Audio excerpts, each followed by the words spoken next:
Good morning friends. आज 30th जून है और 30th जून का हम एडिटोरियल डिस्कशन करेंगे। और ये मेन से स्पेसिफिक डिस्कशन है। तो आपके जो नोट मेकिंग है, आप अपने जैसे अगर आप जीएस के पेपर 1, पेपर 2, पेपर 3, पेपर 4 अगर आप रेस्पेक्टिव आपके नोटबुक्स हैं तो आप वहाँ अलाइन भी कर सकते हो। स्पेसिफिक आप एक अलग डेडिकेटेड नोटबुक भी आप इसके लिए रख सकते हो, जिसमें आप सिर्फ मेंस के जो है ना टॉपिक को लिख के और उसके रिगार्डिंग जो है आप अपने नोट्स को बनाओगे। ठीक है ना। तो सबसे पहला जो आर्टिकल है वो है कि किस तरीके से कॉन्स्टिट्यूशन जो है ना बेसिकली ये हमारे सिविलाइजेशनल एफर्ट्स को रिप्रेजेंट करता है। ठीक है ना। तो थोड़ा सा ना अगर आप देखो तो ये एक्चुअली ये अभी न्यूज में इसलिए है ना क्योंकि आजकल देखो जो पॉलिटिकल लीडर्स है ना वो कॉन्स्टिट्यूशन को एज अ मतलब काइंड ऑफ जो है ना प्रॉप की तरह यूज कर रहे हैं। वो उसको दिखा रहे हैं अपने रैलीज में, ठीक है ना, हर प्रेस कॉन्फ्रेंसेज में, हर जगह। तो कॉन्स्टिट्यूशन ना वो मतलब ये कहा जाता है कि ये हमारी सिविलाइजेशनल वैल्यू को ना रिफ्लेक्ट करता है। ठीक है ना। एक तरीके से ये सिर्फ ये नहीं है कि कॉन्स्टिट्यूशन कोई जस्ट लीगल डॉक्यूमेंट नहीं है, पूरे पैन इंडिया डेलिब्रेशन का एक आउटकम था। ठीक है ना। और इंडिया की जो कलेक्टिव विजडम है ना उसको पूरे देश की जो है पूरे नेशन की कलेक्टिव विजडम को ये रिफ्लेक्ट करता है। ठीक है ना। जिसको बोलते हैं collective wisdom of entire nation. तो ये सिर्फ आप इसको अगर एक लीगल डॉक्यूमेंट अगर आप ट्रीट करोगे तो वो अपने आप में ही गलत है। ठीक है ना। तो अब अगर आप देखो तो कॉन्स्टिट्यूशन ऐसा था नहीं, एक दिन में बन गया था। अपन जानते हैं इसको बनाने में प्रिसाइजली 3 साल लगे थे। ठीक है ना। तो 3 साल के इंटेंस कॉन्स्टिट्यूशनल डेलिबरेशन के बाद जो है आज का जो मॉडर्न कॉन्स्टिट्यूशन है वो हमारे सामने आया था। ठीक है ना। तो अब आप अगर इसको सिर्फ रूल बुक देखोगे ना तो वो गलत है। ये बेसिकली क्या है, ये इंडियन सिविलाइजेशन का ही ना, इंडियन सिविलाइजेशन का एक रिफ्लेक्शन है। ठीक है ना। सो आप सिंपल कह सकते हो कि it is not just a rule book but a mirror of Indian civilisation. ठीक है ना। अब देखो, अब ये बात इसलिए की जा रही है क्योंकि इंडिया के सिविलाइजेशनल एस्पेक्ट ना बहुत ज्यादा डीप है। ठीक है ना। अब मैं आपको बताता हूँ कैसे। देखो, एक तो डाइवर्सिटी बहुत ज्यादा है, पर हर तबके को, हर एक सेक्शन को जब कॉन्स्टिट्यूशन मेकिंग का जो प्रोसेस था ना सबको इन्वॉल्व किया गया था इस प्रोसेस में। ठीक है ना। अभी अपन आगे डिस्कस करेंगे कैसे। तो आप ये जानते हो कि कॉन्स्टिट्यूशन की जो कॉन्स्टिट्यूंट असेंबली है, जो असेंबली को इलेक्ट किया गया था, और ये partly elected partly nominated body है। तो ये जो कॉन्स्टिट्यूंट असेंबली है इसने फंक्शन किया था बेसिकली अगस्त में स्टार्ट किया था इसने फंक्शन करना, अगस्त 1946। और अगस्त 1946 से लेके फाइनली 26 नवंबर को तो अडॉप्ट करते हैं, लेकिन ये हमारा कॉन्स्टिट्यूशन जो है वो लागू कब से होता है, विद इफेक्ट फ्रॉम 26 जनवरी 1950। ठीक है ना। और आपको पता है ये तारीख ना ये बहुत ज्यादा इंपॉर्टेंट है। ठीक है ना। क्यों? क्योंकि हमारा पूर्ण स्वराज जो है, जो पूर्ण स्वराज डे था, इसको सेलिब्रेट हमने किया था, टोटल जो कंप्लीट इंडिपेंडेंस था वो कब था, 26 जनवरी को हमने 1930। ठीक है ना। तो इस डेट की रेलिवेंस है। हालांकि हमने अपना कॉन्स्टिट्यूशन जो है जब साइन किया था 284 मेंबर ने, तो वो डेट थी 26 नवंबर, हमने अडॉप्ट इस तारीख को किया था। फिर हम दो दो मंथ ना हमने वेट किया कि चलो, क्योंकि हिस्टोरिकल जो पहला इंडिपेंडेंस डे हमने काइंड ऑफ मनाया था ना वो सेलिब्रेट किया था 26 को। तो इसलिए हमने वेट करना उस टाइम पे सही समझा। ठीक, तो 26 जनवरी को इसको अडॉप्ट किया गया और इसलिए 26 जनवरी को हम रिपब्लिक डे मना सेलिब्रेट करते हैं। डन। अब देखो, अब मैं थोड़ा सा आपको ना जो पुराने अर्ली कॉल्स है ना जिसको बैकग्राउंड बोलते हैं अगर वो डिस्कस करूं तो देखो, 1922 में हालांकि गांधी जी ने एक स्टेटमेंट दिया था कि जो फेट है ना इंडियंस का वो इंडियन से डिसाइड करेंगे, पर एक्चुअल जो है ना सबसे पहले 1903 में एक वीके कृष्णा मेनन थे। ठीक है ना। ये इंडिया के मिनिस्टर ऑफ डिफेंस भी थे चाइना वॉर के टाइम पे, और इनकी बहुत क्रिटिसिज्म भी बाद में हुई थी। तो मेनन जी जो है, इन्होंने सबसे पहले जो है अगर आप देखो तो जो कॉन्स्टिट्यूशन का आइडिया है ना it was mooted by VK Krishna Menon in the year 1933। फिर लखनऊ सेशन होता है 1936 में। ठीक है ना। और जो इंडियन नेशनल कांग्रेस है ना, तो कांग्रेस पार्टी उस समय ऑफिशियली डिमांड करती है। ठीक है ना, लखनऊ सेशन में। ठीक है ना, लखनऊ सेशन में कांग्रेस पार्टी ऑफिशियली डिमांड करती है। ठीक। फिर 1940 आता है और 1940 में अपने को पता है अगस्त ऑफर ब्रिटिश जो है, ठीक है ना, वो एक्सेप्ट कर लेते हैं। ठीक है ना। और एक कॉन्स्टिट्यूंट असेंबली की इलेक्शन होती है। ठीक है ना। आगे चल के तो ये पहले 1940 में अगस्त ऑफर आया, और फिर उसके बाद जो है इलेक्शंस होते हैं। ठीक है ना। इलेक्शंस कब होते हैं? 1946 में, कैबिनेट मिशन प्लान जो है उसके थ्रू। ठीक है ना। जो है ना उसके अंडर में 1946 में इलेक्शन होते हैं। पर ध्यान रखना ये जो इलेक्शंस हुए थे ना ये यूनिवर्सल सफरेज नहीं था इस इलेक्शन में। ठीक है ना। तो कैसे हुआ था? तो प्रोविंशियल असेंबली जो थी वो प्रोपोर्शनल रिप्रेजेंटेशन को यूज करके, ठीक है ना, इनडायरेक्ट इलेक्शन था काइंड ऑफ, तो वैसे उनके रिप्रेजेंटेटिव चुने गए थे। ठीक है ना। तो अगर आप देखो इसके अंदर तो पूरे जो कॉन्स्टिट्यूंट असेंबली है ना, एक अपने कहा जाता है, एक कोट है ग्रेवलिन ऑस्टिन का। ठीक है ना। और ग्रेवलिन ऑस्टिन पता है क्या बोलते हैं? वो बोलते हैं कि उस समय पूरे कॉन्स्टिट्यूंट असेंबली को बोलते हैं इंडिया इन माइक्रोकॉस्म। ठीक है ना। इनका एक कोट है बहुत फेमस है, इंडिया इन माइक्रोकॉस्म। ठीक है ना, ये आप यूज भी कर सकते हो अपने आंसर में, ये बहुत इंपॉर्टेंट पॉइंट। मतलब आप देखोगे ना तो पूरे कॉन्स्टिट्यूएंट असेंबली को, तो हर एक सेक्शन के मतलब आप जो है ना, हर जितने भी, ठीक है ना, मतलब इंडिया के जितने डाइवर्स आइडियोलॉजी है ना, सबको, ठीक है ना, एक तरीके से रिप्रेजेंटेशन उस कॉन्स्टिट्यूएंट असेंबली में दिया गया था। ठीक है ना, तो इसका मतलब सारे आइडियोलॉजी जो है वो इंक्लूडेड है। अब देखो कांग्रेस, अगर जब इलेक्शन हुई ना तो कांग्रेस के टोटल 69% लोग जो है दे इमर्ज विक्टोरियस, वो जीत के आए कांग्रेस से। ठीक है ना, और कांग्रेस में ही खूब सारी डाइवर्स जो है ना ओपिनियन थे। कांग्रेस में भी जो आइडियोलॉजीज थी, सारे तरीके के, हर तरीके के जो आइडियोलॉजी से रिलेटेड लोग थे, एसोसिएटेड लोग थे, वो कांग्रेस में ऑलरेडी थे।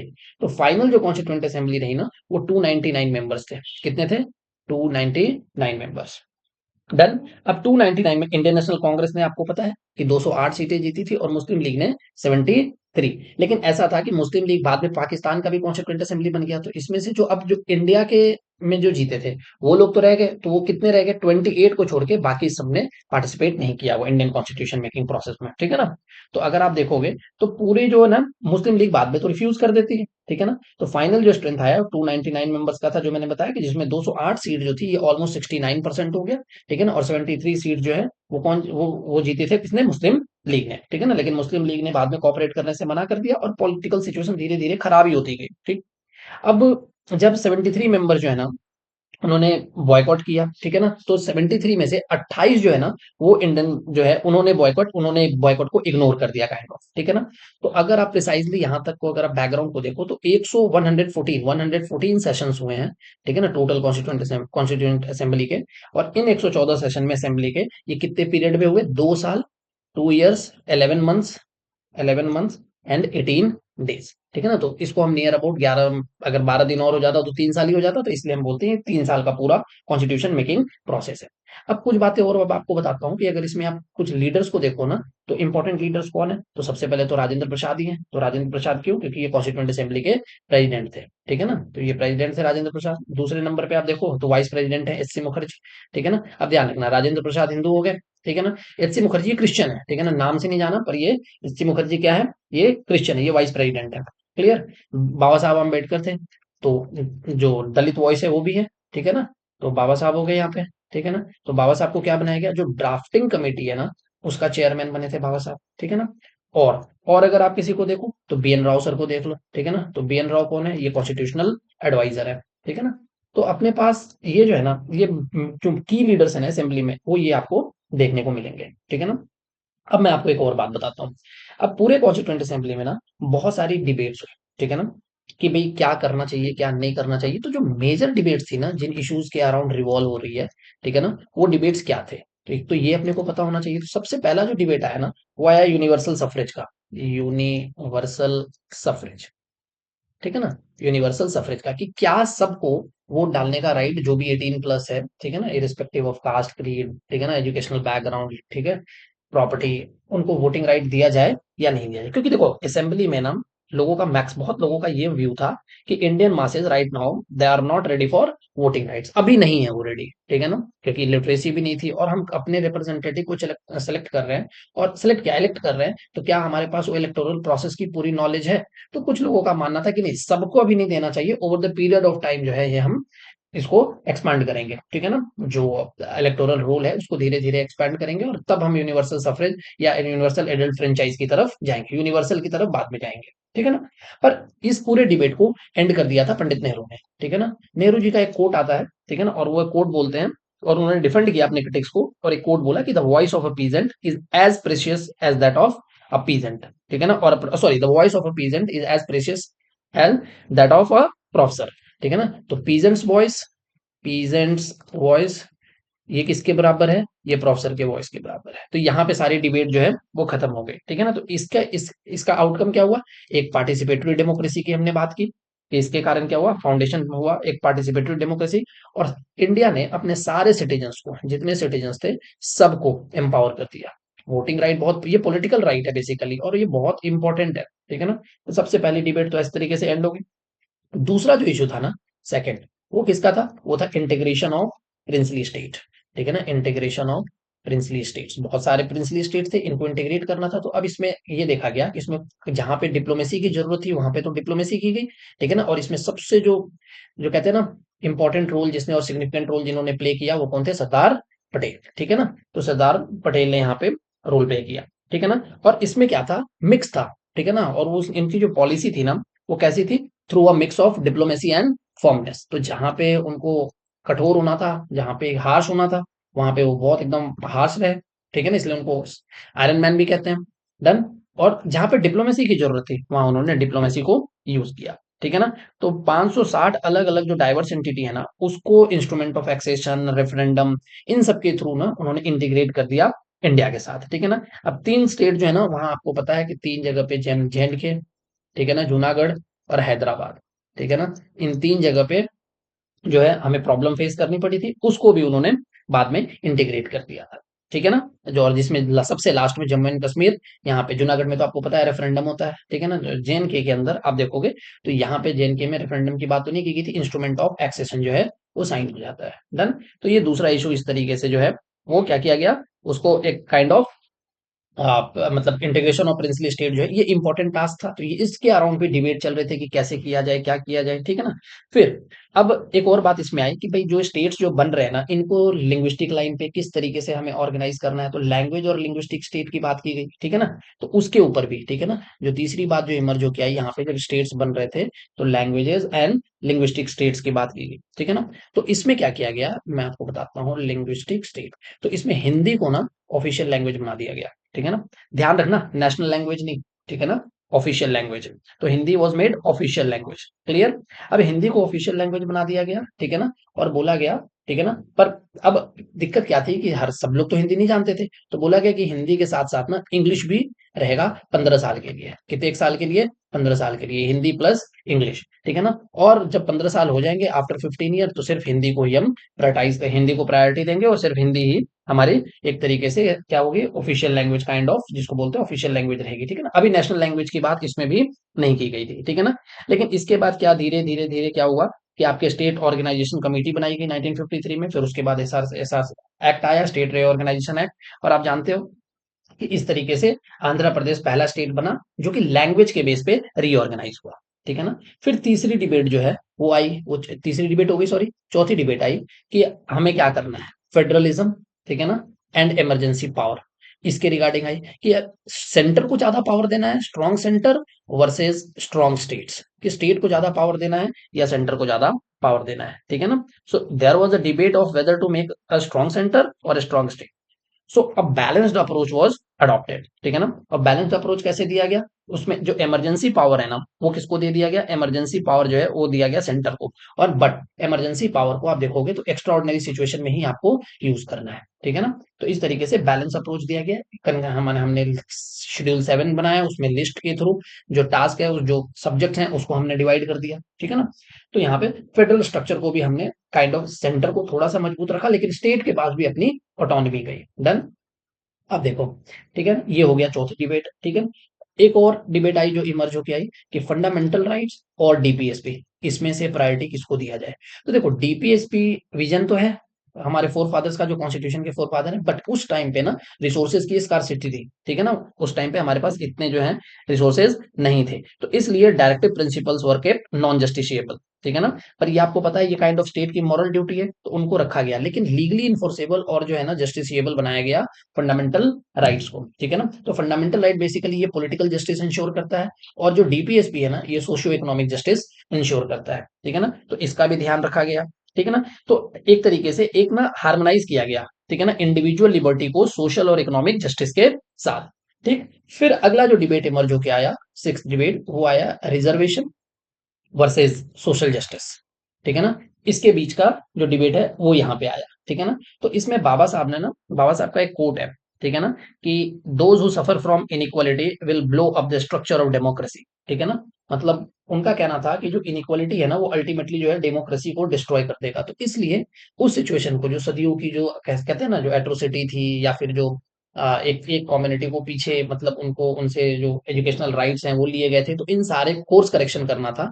तो कोर्स करेक्शन के लिए रिजर्वेशन एक इंपॉर्टेंट टूल था, ठीक है ना। तो कॉन्स्टिट्यूएंट असेंबली ने ना रिजर्वेशन को अडॉप्ट किया जब कॉन्स्टिट्यूशन जब बन रहा था ना तभी, ठीक है ना। आर्टिकल आप देखते हो 15 और आर्टिकल 16 के अंदर सब क्लॉज बना के उसको ऐड उस टाइम पे ही कर दिया गया था। ये जो जो हमारा अर्ली कॉन्स्टिट्यूशन है, जो एग्जैक्ट जो ओरिजिनल कॉन्स्टिट्यूशन है उसमें ही रिजर्वेशन के प्रोविजन शेड्यूल कास्ट और शेड्यूल ट्राइब के लिए दे दिए गए थे, जॉब्स में भी, ठीक है ना, लेजिस्लेचर में भी और एजुकेशन में भी। क्यों? ताकि इंश्योर किया जा सके सोशल जस्टिस। ठीक। और जो हिस्टोरिकली ऑप्रेस्ड कम्युनिटी है ना, उनको कैसे अपलिफ्ट करना है या फिर कैसे स्ट्रीमलाइन करना है, तो सोशल जस्टिस को भी इंश्योर किया गया उसी रिजर्वेशन के थ्रू। ठीक है ना। तो यहाँ पे एक जो ये डिबेट थी वो भी डिबेट एंड हो गई।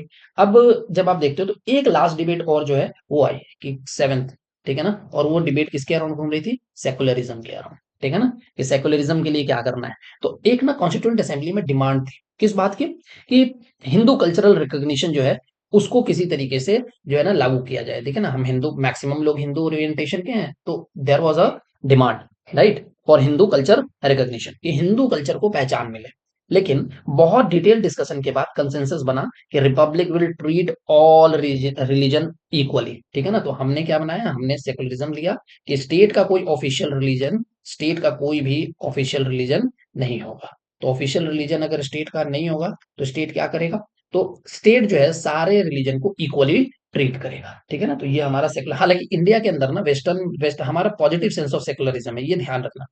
वेस्टर्न वर्ल्ड में ना नेगेटिव सेंस ऑफ सेकुलरिज्म है कि कंप्लीट सेपरेशन। ठीक है ना, पर इंडिया में पॉजिटिव कॉन्सेप्ट है सेकुलरिज्म का। इसका मतलब मान के चलो, अगर जैसे आपको लगता है कि रिलीजन के अंदर इंटरफेरेंस गवर्नमेंट नहीं कर सकती, स्टेट का कुछ लेना देना नहीं रिलीजन के साथ, पर अगर स्टेट को लगता है कि सती टाइप की प्रैक्टिस कोई भी जो हो रही है, जो फंडामेंटल राइट्स को वायलेट कर रही है, तो गवर्नमेंट इंटरफेयर यहाँ पे कर सकती है। रिसेंट एग्जाम्पल है 3 तलाक, इंस्टेंट ट्रिपल तलाक। ठीक है ना, इंस्टेंट ट्रिपल तलाक अभी इसको बैन किया गया है। ठीक है ना, तो वो क्या है, एक तरीके से फंडामेंटल राइट्स को जो है ना एक उसके ऊपर फंडामेंटल राइट के ऊपर अटैक माना गया। ठीक है ना। अब देखो आपको एक और बात बताऊं, कॉन्स्टिट्यूशन को तो हमने 26 नवंबर 1949 को जो है पास किया, अडॉप्ट किया काइंड ऑफ। ठीक है ना, ये इंडिया दुनिया का लॉन्गेस्ट कॉन्स्टिट्यूशन माना जाता है। उसमें इनिशियली अगर आप देखो तो कॉन्स्टिट्यूशन में आपके 395 आर्टिकल्स थे। ठीक है ना, 8 शेड्यूल्स थे, और 8 शेड्यूल्स के अलावा आपके उसमें कितने पार्ट सेक्शंस थे, जिसको 22 पार्ट बोलते हैं वो। ठीक है ना, अभी ये 8 शेड्यूल 12 शेड्यूल में बदल चुके हैं। नाइन्थ आपको पता है सबसे पहले ही आ गया था, 10th एंटी डिफेक्शन, 11th और 12th जो है अर्बन बॉडी और रूरल सेल्फ गवर्नमेंट, और मतलब लोकल सेल्फ गवर्नमेंट की रूरल बॉडी और अर्बन बॉडी। तो ये 12 शेड्यूल हो गए, 22 पार्ट थे ओरिजिनल में। ठीक है ना, ये 22 सेक्शंस थे। पर इसको हमने फ्रेमर्स ने इंप्लीमेंट कब से किया, इसको विद इफेक्ट फ्रॉम 26 जनवरी 1950। अब देखो इस कॉन्स्टिट्यूशन को बनाने में विमेन का भी रोल है। ठीक है ना, अब इसमें जो 17 वुमेन, टोटल कितनी वुमेन ने पार्टिसिपेट किया, 17 वुमेन। अगर आप कुछ जो है ना, अगर आप कुछ वुमेन के नाम जानना चाहते हो तो देखो, सरोजनी नायडू जी थी। ठीक है ना, तो सरोजनी, सुचिता कृपलानी थी, दुर्गाबाई देशमुख थी, ठीक है ना, विजयलक्ष्मी पंडित थी, कमला चौधरी थी।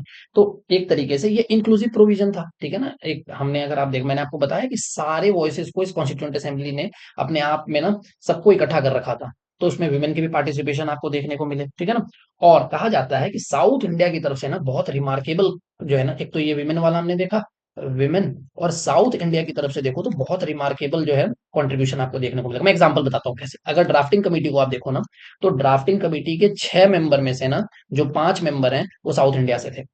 ठीक है ना, ड्राफ्टिंग कमेटी में अल्लाडी कृष्णा स्वामी अय्यर हो गए, अयंगर हो गए, माधव राव हो गए, टीटी कृष्णमाचारी हो गए, पट्टाभी सीतारमैया, उन्होंने हाउस कमेटी को चेयर किया। तो साउथ इंडिया की तरफ से आप देखोगे कि बहुत सारे लोग, इनफैक्ट वाइस प्रेसिडेंट जो थे, बाद में सेकंड वाइस प्रेसिडेंट जो कॉन्स्टिट्यूंट असेंबली के बने वो थे VT Krishnamachari, B N Rau जो है वो भी साउथ से आते थे, वो एडवाइजर थे।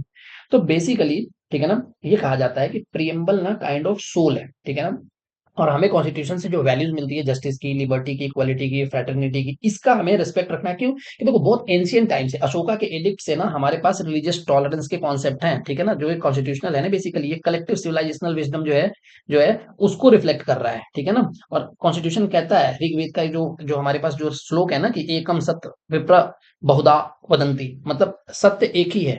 जो विद्वान लोग हैं ना उसको एक्सप्लेन अलग अलग तरीके से करते हैं। ठीक है ना, और रिलीजियस टॉलरेंस तो अशोकन एडिक्ट के टाइम पे है। ठीक है ना, तो इस तरीके से, और पूरे हमारे कॉन्स्टिट्यूशन का जो सोल है ना, वो काइंड ऑफ क्या बन जाता है, वो बन जाता है प्रिम्बल। ठीक है ना, रिपब्लिक का। तो हमें कहा जाता है, बाबा साहब हमेशा कहते थे कि आप जब भी ना उनको हमेशा अपने कॉन्स्टिट्यूशनल जो मेथड्स है ना उससे स्टिक करके रखना है। क्योंकि अगर आप अनकॉन्स्टिट्यूशनल मेथड्स के तरफ गए ना, तो फिर वो उसका डीप इम्पैक्ट, कल को कोई भी वायलेट करेगा तो उसका बहुत डीप इम्पैक्ट होगा सोसाइटी में। ठीक है ना, तो ये पूरा आर्टिकल था, ये हमने डिस्कस किया। चलते हैं नेक्स्ट आर्टिकल पे। अभी देखो, एयर इंडिया की जो प्लेन थी अहमदाबाद से जो गेटवे एयरपोर्ट पे जा रही थी। ठीक है ना, तो वो एयर इंडिया फ्लाइट, उसमें 230 पैसेंजर थे, 12 क्रू थे टोटल। ठीक है ना, तो उसमें 241 और बाद में 37 डेज जो है उस हॉस्पिटल के जो बच्चे थे, जो मेस में खाना खा रहे थे और उनके एम्प्लॉय, तो ये टोटल जो है डेथ्स इतनी काउंट की गई, ठीक है ना। अब देखो इस एविएशन, अब ये पूरा आर्टिकल ना एविएशन सेक्टर की सेफ्टी के रिगार्डिंग है, ठीक है ना, एविएशन सेफ्टी के रिगार्डिंग ये आर्टिकल है, ठीक। अब देखो इंडिया ना एक ग्लोबल एविएशन पावर है, ठीक है ना, इंडिया को कहा जाता है ग्लोबल एविएशन पावर, ठीक। अब ये बताता हूं मैं क्यों, क्योंकि इंडिया थर्ड लार्जेस्ट, ठीक है ना, डोमेस्टिक एविएशन मार्केट है, ठीक है ना, India third largest domestic aviation market है, ये याद रखना, ठीक है ना, ग्लोबली, ठीक। अब ये बात क्यों, क्योंकि इंडिया में 240 मिलियन से ज्यादा लोग, ठीक है ना, 240 मिलियन से ज्यादा लोग हर साल इस एयर रूट को यूज करते हैं, जो है ना, एविएशन सेक्टर के थ्रू ट्रैवल करते हैं, ठीक है ना। और जो 2030 तक ना, सिर्फ अगले 5 साल में ये 240 मिलियन ना ये 500 मिलियन से ज्यादा हो जाएगा। तो इंडिया का सबसे बड़ा तीसरा लार्जेस्ट जो डोमेस्टिक मार्केट है, ये आप फिगर फैक्ट देख रहे हो, और ये फिगर जो मैंने आपको मैथमेटिकल फिगर कोट किया, ये देख रहे हो, तो इससे आपको पता लग रहा होगा कि कितना 5 साल में नियरली हम डबल होने जा रहे हैं।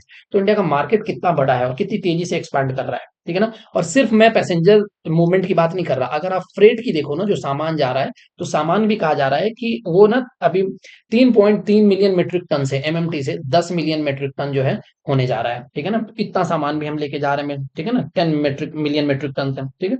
अब हम साइज में ना, इंडिया मैंने बताया तो हम सिर्फ किससे पीछे हैं, यूएस, फॉलोड बाय चाइना, और तीसरे नंबर पे इंडिया। तो हम साइज में सिर्फ 2 लोगों से पीछे हैं, ठीक है ना। तो India trails only US and China in size, ठीक। अब देखो डोमेस्टिक ग्रोथ भी आपको एयरपोर्ट में देखने को मिला, ठीक है ना। एयरपोर्ट 2014 में हमारे पास एयरपोर्ट कितने हुआ करते थे, 74। और आज की अगर आप बात करो, तो आज 74 एयरपोर्ट से हम बढ़ के कितने चले गए हैं, 2025 में हमारे पास टोटल कितने एयरपोर्ट्स हैं, 160, ठीक है ना। हालांकि इसमें हेलीपोर्ट्स भी है, वाटर एयरड्रम्स भी है, ठीक है ना। और धीरे धीरे आप देखो तो हमने सिविल इनक्लेव्स भी बनाया है, बीटा हो गया, ठीक है ना, सिविल इनक्लेव्स को भी हमने बनाया है। सिविल इनक्लेव्स का मतलब होता है जैसे पहले जो मिलिट्री साइट्स हुआ करती थी, तो वहां पे मिलिट्री के लिए उतरने का पूरा था, उसको हमने क्या किया, सिविल एविएशन सेक्टर के लिए ओपन किया, ठीक है ना। तो सिविल इनक्लेव इसमें दो आपके बहुत इंपॉर्टेंट है, एक तो पटना के पास बेटा और एक दूसरा बागडोगरा, ठीक है ना, ये दो। इसके अलावा वाराणसी एयरपोर्ट है, उसका एक्सपेंशन जो है वो प्रोग्रेस में है। तो अगर आप पूरे इंडिया के ना कॉन्सेप्ट के हिसाब से अगर आप देखो, तो असेसमेंट अगर आप करोगे ना इंडिया की क्या परफॉर्मेंस रही है, तो एक ना इसको बोला जाता है ICAO, ठीक है ना, ICAO। तो ICAO जो है इसने क्या किया, ये असेसमेंट रिपोर्ट ये रिलीज करती है, ठीक है ना, ये असेसमेंट करती है इफेक्टिव इम्प्लीमेंटेशन का, ठीक है ना। तो नवंबर 2022 में ना इस इंडिया ने का जो स्कोर आया है ना EI का, इफेक्टिव इम्प्लीमेंटेशन का, वो कितना आया है, 80, नियरली 86% है। तो प्रिसाइजली इसकी वैल्यू कितनी है, 85.65%, ठीक है ना, ये इफेक्टिव इम्प्लीमेंटेशन है। अब देखो ध्यान से, मतलब जो जो रूल्स है ना ग्लोबल, उसका इंडिया 100 में से 85% जो है वो ऑलमोस्ट कंप्लाई करता है। 2019 में ना यही जो वैल्यू हुआ करती थी ना EI इंडिया की, वो नियरली 70% थी, 69.95 के अराउंड, ठीक है ना। तो हमने अपना इफेक्टिव इम्प्लीमेंटेशन जो है उसको आउट परफॉर्म किया, बहुत अच्छे से काम किया हमने। चाइना, यूएस को भी एयर वर्दिनेस में आउट परफॉर्म किया है, ठीक है ना। ग्लोबल ऑपरेशंस में इंडिया का जो ग्लोबल एवरेज है ना ऑपरेशंस में, वो बहुत अच्छा है। इंडिया ने अपनी जो क्रेडिबिलिटी है उसको काफी इंप्रूव किया है, ठीक है ना। तो इंडियन सेक्टर ना, अभी आप देखो, अभी जस्ट थोड़े दिन पहले ना उसको ग्लोबल रिकॉग्निशन मिला है। अभी 81st IATA और वर्ल्ड एयर ट्रांसपोर्ट समिट हुआ था, ठीक है ना। तो उसमें इंडिया अपने आप को एक लीडर की तरह जो है वो प्रेजेंट किया सामने। अभी विंग्स इंडिया 2026 एक बाइएनियल एविएशन इवेंट है, वो भी होने वाला है 2026 में। तो वो इंडिया के लिए काफी अच्छा मौका है कि इंडिया अपनी जो विजन है वो सबके सामने रखे कि क्या और किस तरीके से ज्यादा, मतलब देखो इंक्लूसिविटी का कॉन्सेप्ट ना इंडिया बहुत अच्छे से ना अडॉप्ट कर रहा है कि ज्यादा से ज्यादा लोग ट्रैवल करें। तो इंक्लूसिविटी को एम्फेसाइज कर रहा है इंडिया, इनोवेशन पे, सेफ्टी पे, और किस तरीके से इंडिजीनियस डिजाइन के ऊपर इंडिया डिपेंड कर सकता है, ठीक है ना। तो इन सारी चीजों को लेके वो विंग्स 2026 में जो विंग्स इंडिया 2026 होने वाला इवेंट, एविएशन इवेंट, उसमें इंडिया आप सामने आएगा। पर क्या सिर्फ इतना जो है ना, आप देखो तो इंडिया जो है, मैंने आपको बताया कि विंग्स इंडिया में आपके पास ग्लोबल लीडर जो है वो ग्लोबल लीडरशिप का प्लेटफॉर्म मिलेगा, और सिर्फ अच्छा अच्छा ही है। तो क्या सिर्फ एक आपको देखो तो सिर्फ क्या कोई इशू नहीं है क्या एविएशन सेक्टर में, सिर्फ सारी चीजें अच्छी है तो नहीं, बहुत सारे चैलेंजेस एसोसिएटेड है एविएशन सेक्टर से, ठीक है ना। तो अगर आप चैलेंजेस की बात करो ना, क्या क्या इश्यूज एसोसिएटेड है, तो सबसे पहला ना, जो जो directorate general of civil aviation है ना, इसकी ना ये प्रोएक्टिव नहीं है, ये इसका नेचर ही रिएक्टिव हो चुका है, ठीक है ना। तो इसकी रिएक्टिव ओवरसेट, जब कुछ हो जाता है ना तब जाके ये एक्शन में आता है, ठीक है ना। तो एक तो ये हो गया। दूसरी जो प्रॉब्लम है वो हमारे पास, तो हमारे पास क्या है कि जो टेक्निकल मैन पावर है ना वो काफी वीक है, ठीक है ना, जिसको हम बोलते हैं कि इनएडिक्वेट टेक्निकल टेक्निकल स्टाफिंग, ठीक है ना। तो हमारे जो स्टाफ है ना वो इनएडिक्वेट है, ठीक है ना। एक तो मतलब मैन क्राफ्ट टू एयर, जो man power to aircraft ratio होता है ना, कि जितने एक एयरक्राफ्ट है सपोज 10 लोग चाहिए, तो 10 वो रेशियो भी हमारे पास नहीं है, ठीक है ना। टेक्निकल स्टाफिंग, ठीक है ना। तो उसके कारण क्या होता है, इफेक्टिव मेंटेनेंस नहीं हो पाती है, और जो एयरक्राफ्ट ऑपरेशन को पूरा देखना होता है ना, वो भी हम अच्छे तरीके से प्रॉपरली मैनेज नहीं कर पाते। सेफ्टी मेजर में डिले होता है, ठीक है ना। जो हमारे जो है ना तीसरा जो प्रॉब्लम है, जो चैलेंजेस है, वो क्या है, डिलेड सेफ्टी मेजर्स, ठीक है ना। तो एक तरीके से अगर आप देखो तो जब इंसिडेंट हो जाता है तब हम जागते हैं और वो सारी सेफ्टी मेजर्स को हम फिर इम्प्लाई करते कंप्लाई करवाते हैं। चौथी जो चीज है वो है, देखो एक इंपॉर्टेंट कॉन्सेप्ट आता है कि पायलट फटीग कंसर्न्स, ठीक है ना। अब देखो पायलट ना खूब एक्सटेंडेड वर्किंग आवर्स हैं उनके, ठीक है ना। तो इससे क्या होता है कि फ्लाइट सेफ्टी जो है वो कॉम्प्रोमाइज होती है। डन।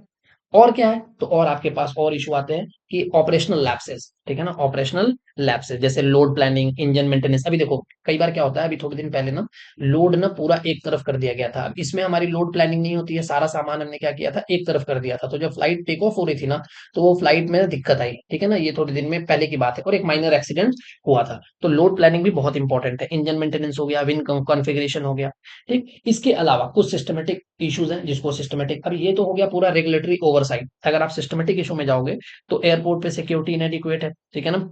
मतलब उसमें कहा जाता है कि कई बार आपके बैगेज स्क्रीनिंग प्रोसेस में दिक्कत होती है, क्यों, ठीक। और साइबर सिक्योरिटी बैगेज, जो बैगेज मैनेजमेंट है, कई बार बैग टूट के भी आ जाता है, ठीक है ना। अर्बन एनक्रोचमेंट रिस्क का हमने अभी एग्जांपल देखा कि अर्बन एनक्रोचमेंट के कारण हैजार्ड्स पूरे होते हैं। अब देखो जैसे अहमदाबाद एयरपोर्ट था और वहां पे क्लियरेंस मिल गया था अर्बन कॉन्ग्लोमरेशन को, अगर ये हॉस्पिटल्स वगैरह नहीं होते तो एक चांस था कि वो कहीं भी लैंड कर सकती थी खाली जगह पे, लेकिन हमने वहां पे भी उस एयरपोर्ट के आसपास के एरिया को एनक्रोच कर दिया। तो ये भी अपने आप में रिस्क है और इसको भी हम आइडेंटिफाई नहीं करते। दूसरा जो एयर ट्रैफिक कंट्रोलर है, एटीसी, एटीसी के अंदर, ठीक है ना, आपको एटीसी के अंदर जो है ना बहुत मतलब अंडर स्टाफिंग शॉर्टेज देखने को मिलेगा, ठीक है ना। तो यहाँ पे वैकेंसीज हैं काफी, लेकिन हम इसको फुलफिल नहीं कर पा रहे हैं, ठीक है ना। उसके बाद जो एक्सीडेंट के इन्वेस्टिगेशन है ना वो अंडर फंडेड है, क्योंकि हम इतना एक पैसा हमारे पास नहीं है। तो हमने क्या किया, हमने उसको जो इन्वेस्टिगेट, जो एक एक ऑर्गेनाइजेशन है AAIB, ठीक है ना, जिसको बोलते हैं एयरक्राफ्ट एक्सीडेंट इन्वेस्टिगेशन ब्यूरो, इसको बजट ही नहीं देते। तो फिर ये हमारे पास टोटल एक्चुअली जो आना चाहिए ना निकल के, तो बहुत दो बजट पे ऑपरेट करती है, ठीक है ना। और बहुत सारे एयरपोर्ट ऐसा है जिसके पास जो है ना आईएलएस नहीं है, आईएलएस जो है ना, जो इंस्ट्रूमेंट लैंडिंग सिस्टम, वो भी अच्छा नहीं है। तो अब आप क्या कर सकते हो, ठीक है ना। तो अब दूसरी बात अगर आप देखो तो इसके अंदर क्या किया जा सकता है, तो सबसे पहले तो आप एविएशन लॉ को मॉडर्नाइज करो, ठीक है ना। दूसरी बात, आप अपने डोमेस्टिक एविएशन मैन्युफैक्चरिंग उसको इंश्योर करो, ठीक है ना। इसमें क्या क्या किया जा सकता है, पहला मैंने क्या बताया, मॉडर्नाइजेशन, ठीक है ना। Modernisation of what, of aviation law, तो मॉडर्नाइज कर सकते हो आप एविएशन लॉ को। सेकंड जो है वो क्या है, डोमेस्टिक एविएशन मैन्युफैक्चरिंग, आप उस पर फोकस कर सकते हो किसी तरीके से। क्यों, देखो हम वैसे भी अपनी इंपोर्ट को रिड्यूस करने पे काम कर ही रहे हैं, और दूसरा हम सेल्फ रिलायंट की तरफ जा रहे हैं, तो ये दो काम हम कर सकते हैं, ठीक है ना। एयरक्राफ्ट को लीज कैसे करना है, अब देखो हमारी पॉलिसी क्या है, पॉलिसी इतनी स्ट्रिक्ट है ना कि हम एयरक्राफ्ट जो है ना वो हम जो है ना एक तरीके से लीज पे भी नहीं लेके आते, ठीक है ना। तो लीज पे भी लेना हमारे लिए काफी मुश्किल होता है, ठीक है ना। तो उस पे काम करना है, हालांकि हमने अच्छे कुछ काम किए हैं, जैसे हमने डिजिटल ट्रांसफॉर्मेशन किया, डीजी यात्रा वगैरह, ठीक है ना। हमने कई सारे पॉलिसी रिफॉर्म्स किए हैं, ठीक है ना। केपटाउन कन्वेंशन जो था उसको हमने मतलब काइंड ऑफ साइन किया, जिससे लीज पे लेना काफी इजी हो गया, ठीक है ना। अब हमारे पास एक नेशनल एविएशन सेफ्टी प्लान है जिसमें 3 गोल है, और 3 नहीं एक्चुअली 5 गोल है, जिसमें गोल 4 जो है वो, और 5 ये एक डेटा शेयरिंग और एक इंटरनेशनल सेफ्टी के कन्वेंशन से रिलेटेड है। तो डीजीसी है ना ऑटोनोमस ऑर्गेनाइजेशन है, और उसको रेगुलर ड्रिल करना चाहिए। अब मैं आपको बताता हूँ क्या होता है, जैसे अभी ना एक ड्रिल हुआ जापान में, कि अगर कोई इमरजेंसी सिचुएशन हो तो जापान में सब लोग कितने फ्लाइट से कितनी जल्दी नीचे उतर जाएंगे, कितनी जल्दी पूरा जो एयरबस है वो खाली हो जाएगा, तो जापान में 3 मिनट लगा। इंडिया में किया गया तो इंडिया में 11 मिनट लग गया। आपको पता है इंडिया में क्यों क्रिएट हो जाता है, पहले मैं बैग ले लूँ, बैग छोड़ दूँ, ये सारे, ठीक है ना। तो एक तो ये बात की गई, और दूसरी दो जो इंपॉर्टेंट बात है ना, वो कहेगी कि भाई एक तो ना अपने इंडिया में ना अकाउंटेबिलिटी का कोई कल्चर नहीं है। अभी इतना बड़ा इंसिडेंट हुआ, किसी को भी अपन ने किसको अकाउंटेबल हेल्ड किया, किसी को भी नहीं। तो एक तो कल्चर ऑफ अकाउंटेबिलिटी को इंश्योर करना है, ठीक है ना। और एयरक्राफ्ट की हेल्दी मॉनिटरिंग करनी है, ठीक है ना। और तीसरी सबसे इंपॉर्टेंट बात जो है ना, ट्रेनिंग पे हमें फोकस करना है, हर तरीके की ट्रेनिंग, टेक्निकल ट्रेनिंग से लेके सारी ट्रेनिंग। तो ये काइंड ऑफ पूरा आर्टिकल था जिसको हमने देखा, और इन इसके जो है अगर आप कंक्लूजन करो तो कंक्लूजन में सिंपल कर सकते हो कि आप क्या करोगे, स्ट्रेंथनिंग जो regulatory oversight and accountability, that is very essential to prevent tragedies in future, and there is a need to restore and maintain confidence for sustaining growth in the civil aviation sector. तो ऐसे आप सारी चीजों को, सारे points को समझने के बाद, लिखने के बाद आप कंक्लूड कर सकते हो। तो इस पे क्वेश्चन भी बन सकता है कि आप कैसे आगे चल के, जो जिस तरीके से रैपिड ग्रोथ आपको देखने को मिल रहा है इंडियन एविएशन सेक्टर में, तो आप फ्यूचर में मतलब पैसेंजर सेफ्टी को ध्यान में रखते हुए ग्लोबल सेफ्टी स्टैंडर्ड्स के साथ किस तरीके से आप मीट कर सकते हो सारे कंप्लायंस, ठीक है ना, सारे जो रिक्वायरमेंट्स हैं उसको। डन। तो ये पूरा आर्टिकल था, ये हमने दोनों आर्टिकल डिस्कस किए, दोनों आर्टिकल काफी इंपॉर्टेंट थे। तो आप इसके नोट मेकिंग कीजिए और धीरे धीरे सारे आर्टिकल्स आपको मिलते जाएंगे। तो थैंक यू वेरी मच।